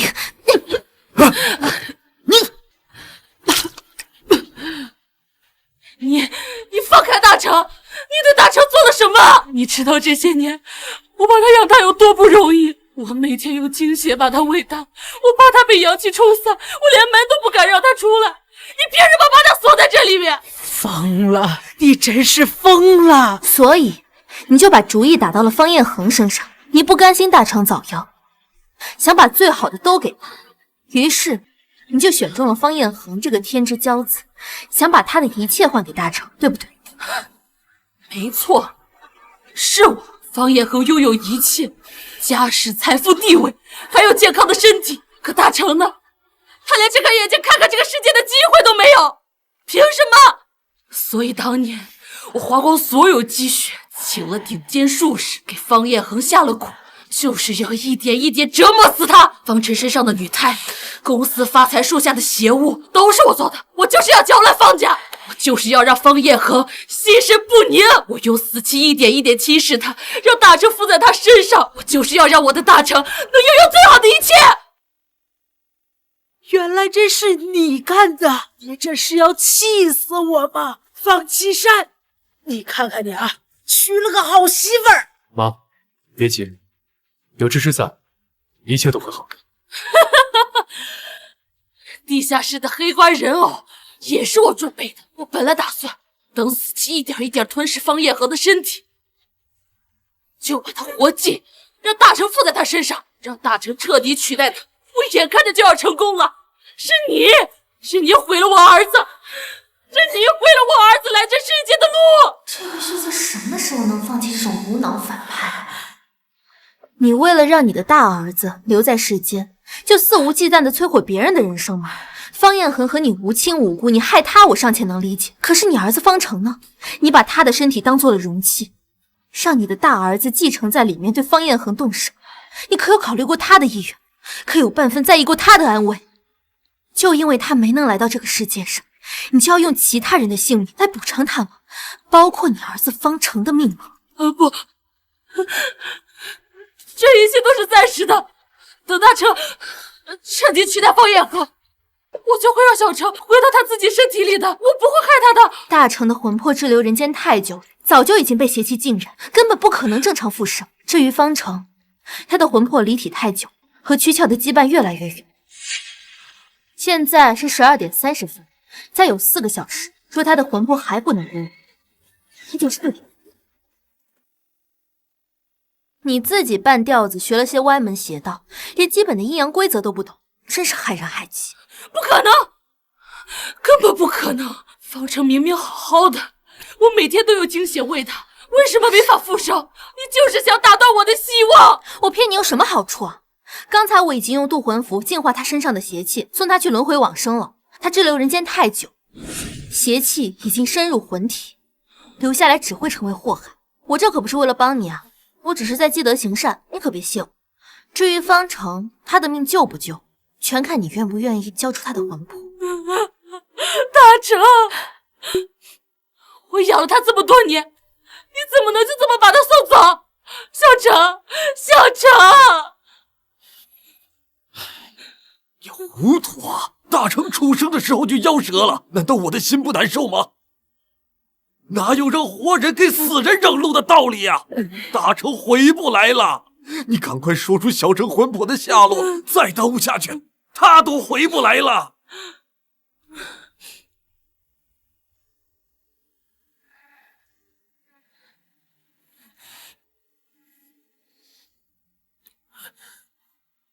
在这儿，我把小成的魂魄都锁在了里面。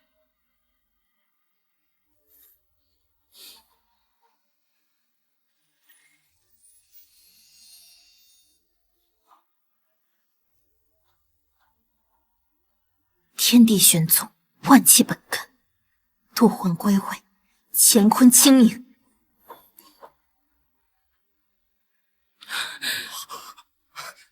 小成，你醒了。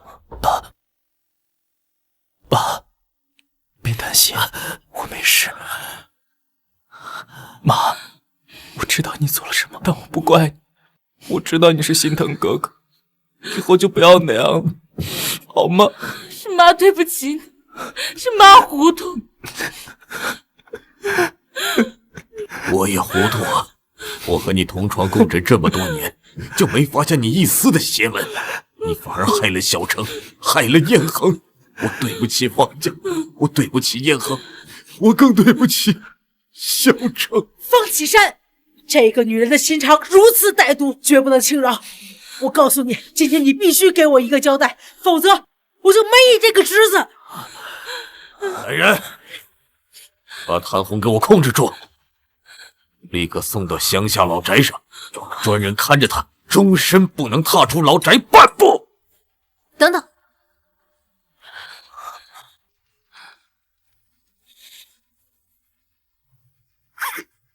这个就是当年你给方彦恒下蛊的解药吧？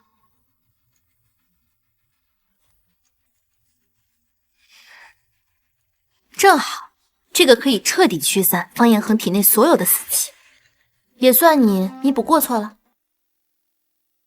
夫人，得罪了，走。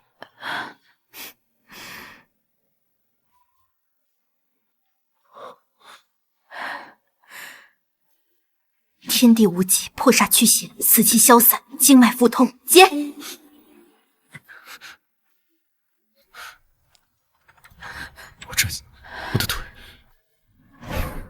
我的腿好了。来。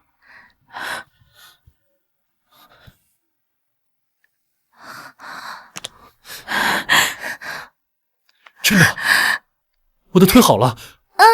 看吧，我就是说我能治好你的腿。跟着本小道长，保你无灾无难，健健康康。哦，对了，其实那个药丸只是起到了辅助作用，主要还是之前我们两个双修起到了关键作用。等等，你说什么双修？难道你们俩已经那个啥了？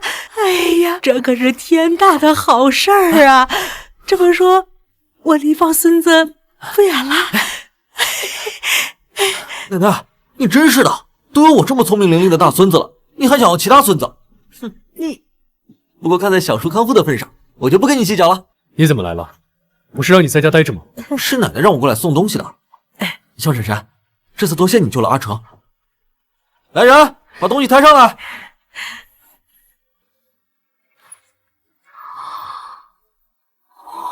这就是奶奶特意让我帮忙准备的彩礼。小叔，你终于重振男人雄风，那就赶紧把小婶婶娶回家吧。我的天啊，这得多少钱啊？跟我结婚，我的所有家产都是你的。真的啊？那我答应你。